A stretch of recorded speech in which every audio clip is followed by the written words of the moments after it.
Greetings everyone. In this video update, I would like to take you back in time a little bit.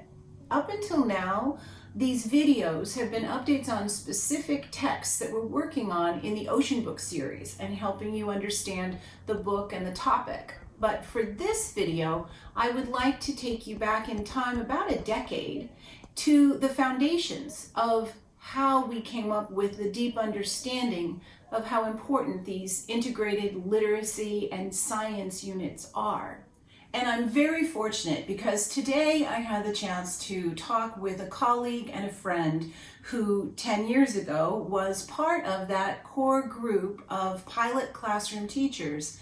And we were testing and trying out a new integrated literacy and science curriculum. It's called Seeds of Science, Roots of Reading. And in this video, she and I will tell you a little bit more about it and why it is such a wonderful model for teaching children science and literacy.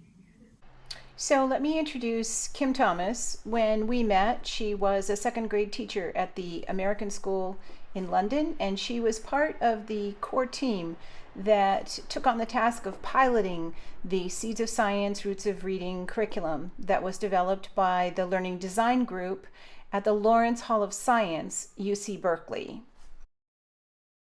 At that point, I had had some experience with the curriculum being developed from the Lawrence Hall of Science, as I had been working with teachers in schools in Hawaii, and I had then accepted the position as a science specialist at the American School in London, and I was helping out and mentoring classroom teams of teachers in teaching these new science curriculum units. You didn't really hear people talking about we need to integrate science and literacy instruction in elementary. They support each other. Do you feel like that now is much more common currency? Are teachers talking about that, or is it still the way it was 10 years ago? Yeah, I mean, I wouldn't say there's been as much progress as I would have hoped, especially in a fairly, I wouldn't say progressive, but I feel like the district that I'm in particular, values learning about new ways of teaching, but I do think that it always seems to fall back on whatever the literacy trend is. For example, the latest thing right now is the BAS assessments that we've been doing with the Fountas and Pinnell readers and writers. And, it's like the same spiral of like, this is how you're going to teach reading. And then, oh, wait, no, this isn't working. And oh, come back and do this. And it's like, to me, the thing that's missing is the connection to the curriculum. Well, and when I think of our leveled guided reading library, it's in this closet in our school. A lot of the texts are dated. I'd say if we went through it, 70% fiction. I think as far as elementary school teaching goes, we're asked to cover so many different topics. And I always feel like you can't do it all well unless it's, very carefully integrated, in terms of the curriculum and reading instruction. And, as speaking from a second grade teacher's standpoint, science is where you can really tap into the kids when it comes to high interest level, hands-on experiences and learning while they are then reading, writing, researching about the topics. So I would say, some of the strongest science teaching I did was through this program because I felt like what we were experimenting with was then trickling over to what we were reading about, to then what we were writing about, and then, talking about and learning about. So the whole interdisciplinary approach to me is a no-brainer when it comes to teaching science. I think since I've left ASL and not having this curriculum and having the support has been a challenge where I've just kind of had to take it upon myself to do science in a way that feels somewhat decent, but never the way that it was in ASL. I would love to hear your take on the informational text, the reference books, and kind of the Seeds of Science reference books in relation to the others that you can get a hold of, and what you see as what was really useful about the way those were constructed. Yeah, well, again, I think as a teacher, especially with the range of learners in my classroom, and this year in particular, we were writing informational books, and the kids did all about books on animals. So I used, we did illustrated glossaries and indexes and table of contents, and used the text features. But in terms of really being able to get a grasp on where the kids are finding information, how they are then rephrasing it and putting it in their own words, it gets a little bit sticky, So I think having these reference books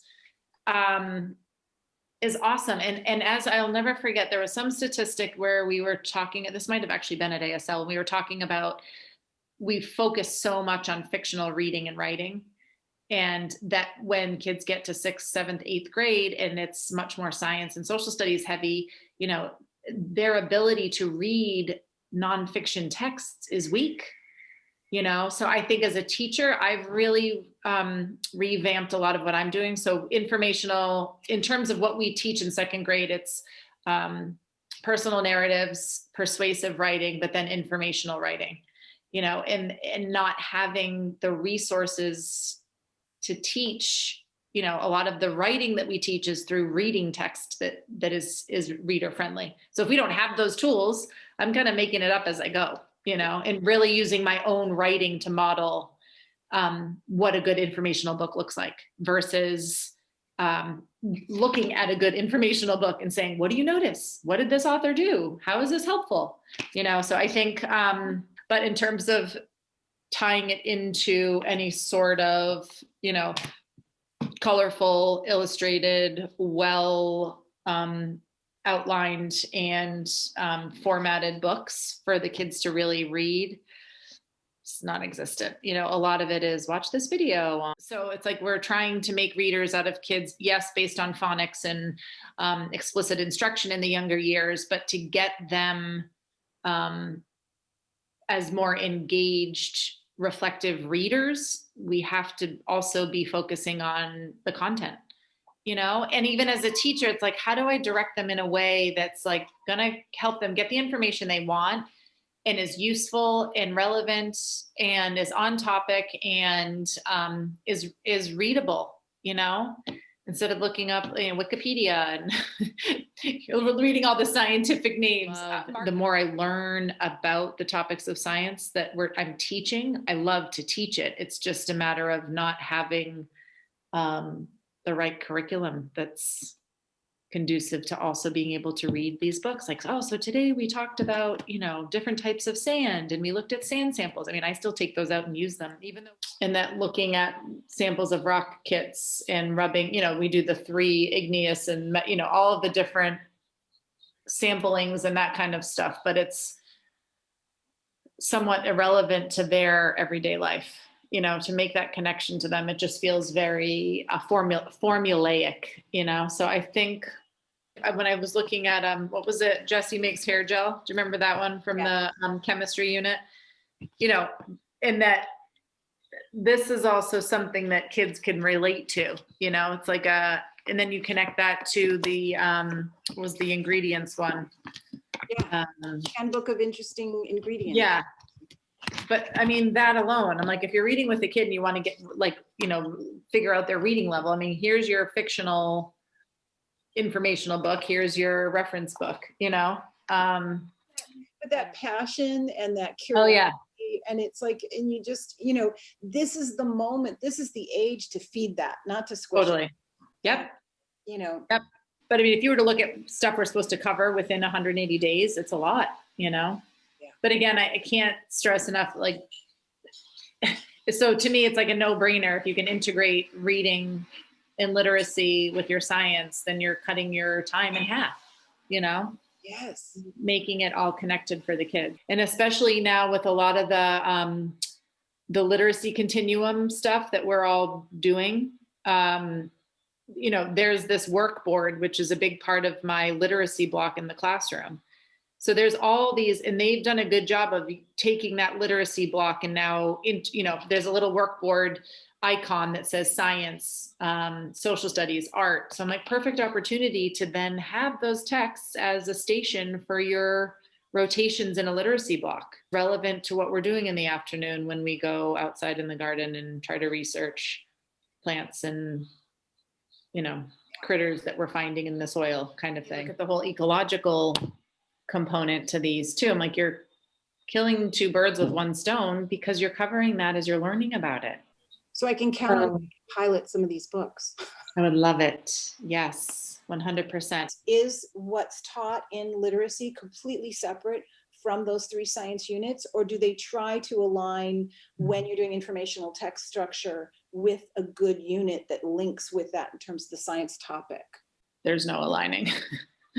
Yeah, it's down. And that's the thing that's complicated. It takes a good teacher to see that connection and to put the work in to do it. But I mean, you could teach, there's still teachers who teach based on month to month. Like what's the theme of the month? So what I hear you saying is it's almost like taking one unit, what you would recommend is like taking one science unit that looks rich for that. And then at the same time, looking at where in the literacy continuum would that fit during the year, and match those two. Try to pilot then, so that teachers who hadn't experienced it would see, oh my God, as you said before, like it's double duty. I'm covering my literacy lessons in half my teaching science. I want to say thanks to Kim Thomas for her insights and her thoughts. As you've heard, many classroom teachers need much more support and better designed and scaffolded educational resources. In response to the next generation science standards, the Learning Design Group at the Lawrence Hall of Science has developed a next generation integrated science and literacy program called Amplify Science. That currently, the Amplify Science curriculum is being adopted by school districts across the United States. And the program is spreading, so more and more teachers are able to teach science and literacy in this more engaging and effective way.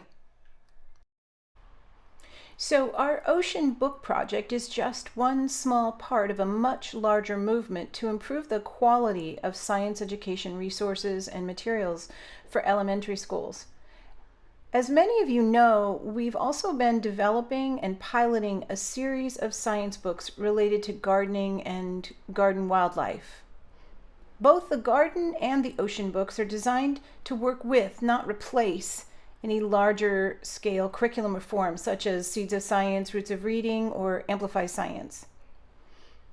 There's a huge need for books in classrooms on a wide range of science topics, and our books will include much earlier reading levels than most of the integrated science books currently available. Both the Ocean series and the Garden book series will increase the topic areas that teachers can include in their science units. Also, we are developing these books as a bridge between the classroom and informal science resources such as museums and aquariums and science centers. For example, the expertise of the Hawaii Wildlife Center can come alive for students in the classroom with the Seabird book series. The Tide Pool book series will help teachers connect their students' learning with field trips to the shoreline or to the local aquarium, whether that is the National Aquarium in Plymouth, England, or the New England Aquarium in Boston, or the Monterey Bay Aquarium in California. With help from pilot teachers, such as Kim Thomas, we will be able to get feedback from classes and to look at the evidence of student learning, and then that will inform how we modify and create the final drafts of these books. We're currently looking for pilot teachers for the 2021-2022 school year. Well, thanks for listening, and thanks to Kim Thomas for making time for that helpful conversation, and thanks to the Learning Design Group at the Lawrence Hall of Science, University of Berkeley, for the wonderful curriculum and design. And if you're interested in becoming a patron and helping with our development of the Kulanaya Ocean book series, I'll put the link to the Patreon site below. Take care.